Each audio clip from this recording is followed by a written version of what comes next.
Chào các bác nhé, để em cởi cái áo ra phát đã. Xin chào các bác. Đã bao nhiêu lần gọi là các bác nói là rảnh rỗi thì bác nghĩa Heineken làm một cái clip review của máy 420. Hôm nay lại nhân cái thể này bác Thái Nguyên xuống chơi. Đấy, thì trời nó mưa nên em rảnh rỗi mà thì em làm cái clip nó qua với con MMA 420A đây, con này đây. Thì như em đã giới thiệu được con này của nó, nếu mà để mà nói thông số kỹ thuật thì nó lằng nhằng, bởi vì em không phải dân kỹ thuật gốc, em là dân gọi là kinh doanh bán hàng. Thì như em đã cam kết là những cái dòng này nó hàn được que bao nhiêu ly. Đấy, nếu như em nói là hàn liên tục được que 4 ly với 4 ly gọi là 4 ly 2. Đấy, hàn liên tục các bác đốt cả ngày luôn. Thì bởi vì con này nó dòng lên gọi là nó lên tới 420A này. Đây, em đốt thử cho các bác xem nhé. Đây là que 4 ly và máy móc mọi cái em đã cắm đấu ngon lành rồi. Đấy, em có thể đấu sát ở đây. Đấy, cái dàn em đang đá lên 300 mấy 400. Đấy, còn cái này thì em amateur thôi. Các bác chuyên nghiệp thì các bác biết là ở cái que 4 ly thì để hàn với cái dòng bao nhiêu thì nó hợp lý đúng không anh? Như em là cứ gọi là vừa em chiến thôi. Đây, bây giờ em đá thử cái que này nhá. Đấy, con này là con MMA 420. Đấy, soạn 50 đây. Máy móc đây. Em giấu hết được rồi. Tức là lên lửa thì chắc là em không quen thì nhẹ nhẹ thôi nhá. Đây.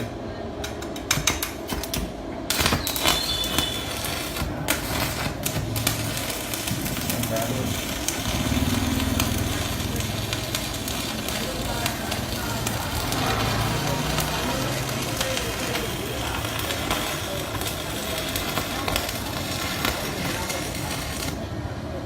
Chơi thử cái đường gọi là chân rết xem tình hình thế nào này. À đây. Thôi nhá. Qua từ từ đấy, cái đấy nơi trên này sẽ xong rồi mà. Đây là búa có thể. Đấy, hôm trước là tránh cái trường hợp mà gọi là vì cái này thử ở trong cửa hàng cho nên là hơi cẩn thận đẩy xe máy ra xa rồi. Bây giờ gọi là hàn theo đường chân rết.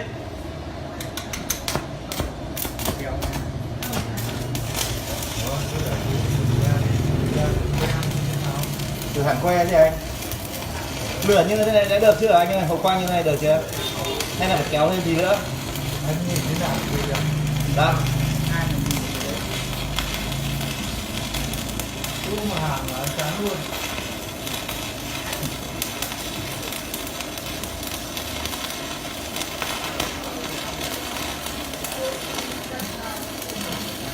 Quay mình nhìn đây nhá, nhắm từ đôi mắt vào đây.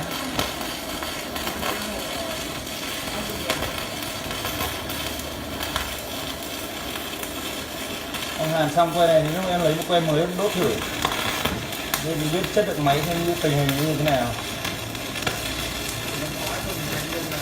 Đấy. Bây giờ về mình nhiệt ra đây là nóng bỏng luôn đấy anh ạ. Nhiệt ra đây nóng bỏng luôn. Cái mắt nhà mình không máy quay mà. Nước nước hả? Đây đây Em làm không nước, trả xuống, làm hàng tiếp. làm không nước gì anh? Cho hẳn cái chậu nước ấy. Cho hẳn chậu nước.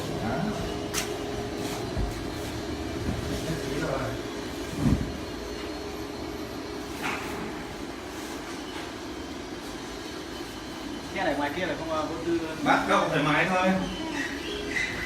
Làm cái kìm thì các vào bỏng. Liệu con này phải tắt đi cho nó an tâm không anh? Không phải tắt. Không phải tắt gì cả. Em có cái kìm điện. Đầu tiên là em sợ lắm, tiền thì em nhiều. Rồi xong để anh thử sát ra. Đấy để anh. Đây, em quay thật nét vào đây với là thợ hàn này. Rồi mẹ này xong tắt đi. Không, để bác quay luôn cho mọi người Đây, xem. anh hộ em cái. Không, nó lại bảo cắt clip rồi. Đúng rồi. Đấy. Như thế này. Lấy cái chân ra, em lấy chân đấy. Chờ tí. Ok. Đây cái này gọi là chuyên nghiệp. Không, em không biết cái này đúng rồi em. Chuôi này nó sẽ Chắc giọt. chắn cái clip này ông này ông lên là không phải đơn giản đâu đấy. Thấy xong hôm nay ông quay, hôm này ông mua là yên tâm nhá. Chuyên gia rồi. Yên tâm luôn đấy, chả mấy khi rồi đấy. Mấy khi có thợ chuyên nghiệp về đây là Nói tí quay xong rồi mời các bác sang cạnh nhau rồi làm chuyến massage. Giả công các chuyến massage vậy.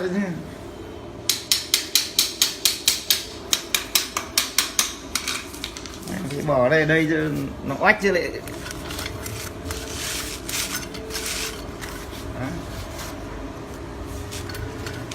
quay 4 ly này. Rồi, nào, quay cuồng như nó để tỉnh khách qua dọc đó. Giang anh chấm thử xem tình hình như nào đây. Em xin bác lên hình nhá.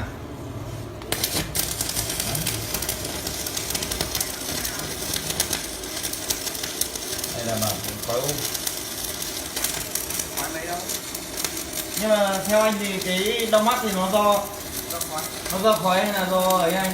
Hay do độ lóe? Vừa quái vừa lấy ăn, mà quái là Chủ yếu là do hộp quang.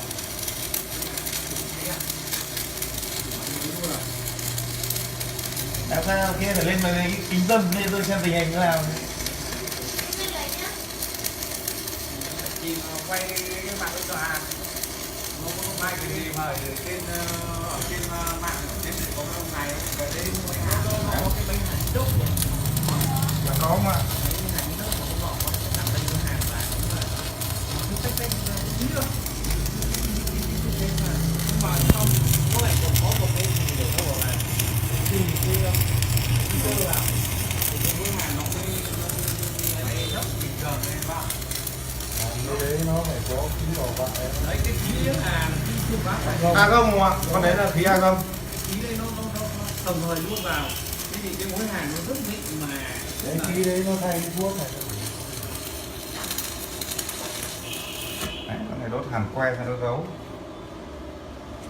Nhanh thế nào? Ui giời, đấy, các bác xem cái đường hàn của thợ nó thế lây cái mình nó nóng này ở đâu ấy em nó vẫn là mời đâu mắt đấy. tức là nó bị gãy cái cán à Đâu con cứ chấm chơi vào vậy mà. Con lên để cho nó hỏng rồi. đó cái cà lê nó hỏng ở cái măng Chờ một cái này. Về bong tự nhiên. Đúng là đắp vết đấy ạ. Cái này là chưa đủ dòng. cái này chắc là nó ở cái mỏ Chưa đủ dòng hàng. Dòng cái này nó thực ra nó Con này mình đang để là 225.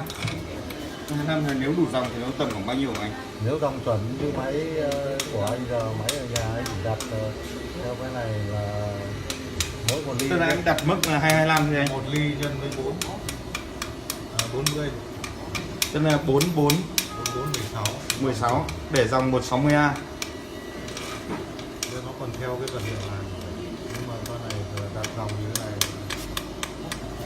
điện này là chưa được. Mình đặt dòng cao tí nữa. À thế ạ.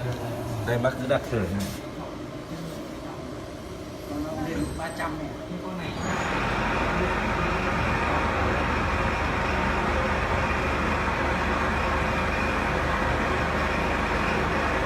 Lên lễ hội kính.